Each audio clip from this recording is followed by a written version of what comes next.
కాదు. అప్పుడు ఇప్పుడు కలవపూడి శివ గారు చేసిన డెవలప్మెంట్ యాక్టివిటీసు, కలవపూడి శివ గారికి ఉన్న పేరు మంతెన రామరాజుని ఎమ్మెల్యేగా గెలిపించిందా? అంటే మీరు నిలబెట్టిన అభ్యర్థి కాబట్టి.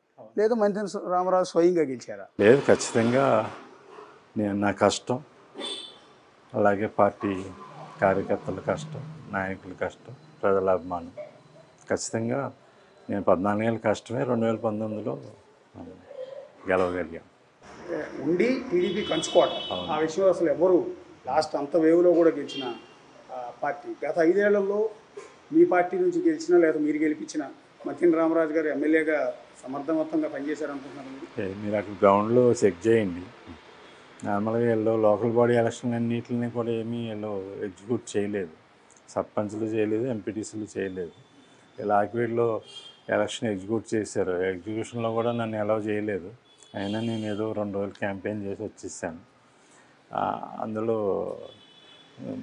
మన నగర పంచాయతీలో కూడా ఓడిపోవడం జరిగింది. పట్టుంటే గెలవాలి కదా.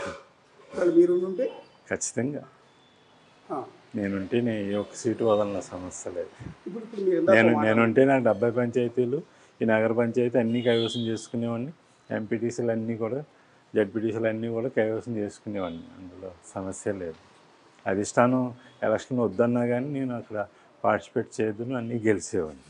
ఇప్పుడు మీరు ఇందాక ఒక మాట అన్నారు, మీరు ఎంపీగా కంటెస్ట్